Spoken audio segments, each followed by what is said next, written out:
بسم اللہ الرحمن الرحیم۔ محترم ناظرین، السلام علیکم۔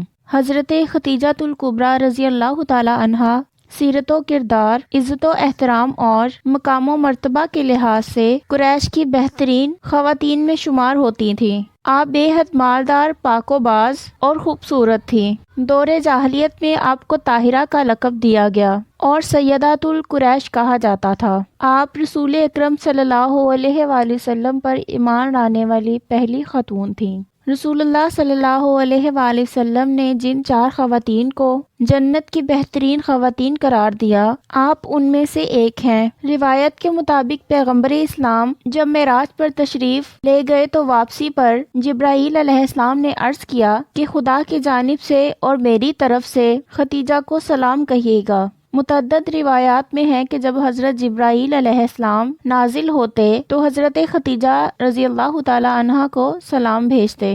حضرت عائشہ رضی اللہ تعالی عنہ فرماتی ہیں کہ جب ہم چاہتے کہ ان حضرت صلی اللہ علیہ وآلہ وسلم ان سے خوش ہوں تو ہم خدیجہ کا تذکرہ نیکی کے ساتھ کرتے، یعنی اچھے الفاظ میں کیا کرتے۔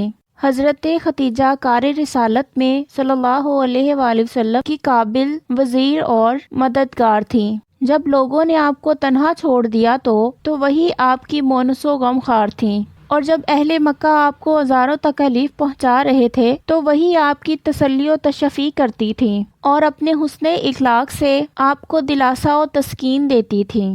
صاحب کتاب انوار نے روایت کی ہے کہ ایک روز حضرت خدیجہ اپنے بالا خانہ پر چند عورتوں اور کنیزوں کے ساتھ بیٹھی ہوئی تھیں اور یہودیوں کا ایک عالم بھی وہاں موجود تھا۔ اچانک رسول خدا صلی اللہ علیہ وآلہ وسلم وہاں سے گزرے۔ اس عالم نے کہا کہ ابھی ایک نوجوان یہاں سے گزرا ہے، کیا یہ ممکن ہے کہ تم اسے یہاں بلاؤ؟ جناب خدیجہ نے اپنی ایک کنیز کو نبی پاک صلی اللہ علیہ وآلہ وسلم کے پیچھے روانہ کیا۔ آپ تشریف لائے تو یہودی عالم کی نگاہ مہر نبوت پر پڑی اور وہ بولا کہ میں حضرت موسیٰ علیہ السلام کی قسم کھا کر کہتا ہوں کہ یہی پیغمبر آخر الزماں ہے۔ آپ کے تشریف لے جانے کے بعد حضرت خدیجہ نے اس یہودی عالم سے پوچھا کہ تم نے کیسے جانا کہ یہ پیغمبر ہیں؟ اس نے کہا کہ میں نے ان کے اوصاف تورات میں پڑھے ہیں، ان کے والدین ان کے بچپن میں وفات پا جائیں گے اور ان کے دادا اور چچا ان کی پرورش کریں گے، اور یہ قریش کی ایک ایسی عورت سے نکاح کریں گے جو اپنی قوم میں سب سے بلند مرتبہ، اپنے خاندان کی ملکہ اور صاحب تدبیر ہوگی۔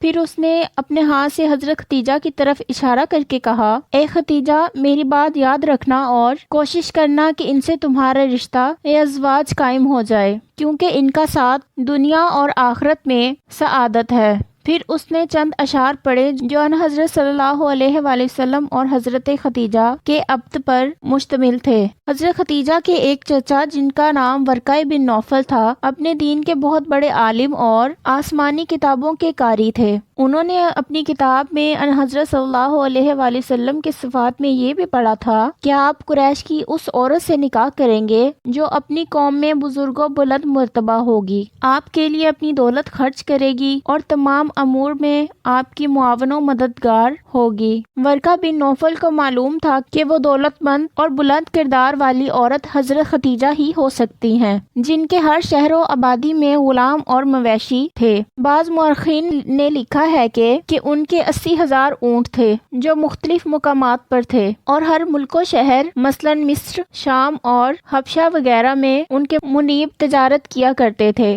ورقہ بن نوفل حضرت خدیجہ رضی اللہ تعالی عنہا سے کہا کرتے تھے کہ تم ایسے شخص کی زوجہ بنو گی جو تمام زمینوں آسمان میں افضل و بہتر ہوگا۔ حضور صلی اللہ علیہ وآلہ وسلم کی محبت حضرت خدیجہ کے دل میں مستحکم ہو گئی تھی، مگر آپ اسے ہمیشہ پوشیدہ رکھتی تھیں۔ روایت میں ہے کہ ایک دفعہ حضرت ابو طالب نے حضور اکرم صلی اللہ علیہ وآلہ وسلم سے کہا کہ قوم قریش کا ایک قافلہ تجارت کی غرض سے شام کو جانے والا ہے۔ خدیجہ بنت خویلد قریش کے بہت سے آدمی تجارت کے لیے بھیجتی رہتی ہیں، اگر آپ ان کا مال لے جانے پر آمادگی ظاہر کریں اور ان سے اس سلسلہ میں بات کریں تو وہ اس پر فوراً تیار ہو جائیں گی۔ دوسری طرف حضرت خدیجہ کو حضرت ابو طالب اور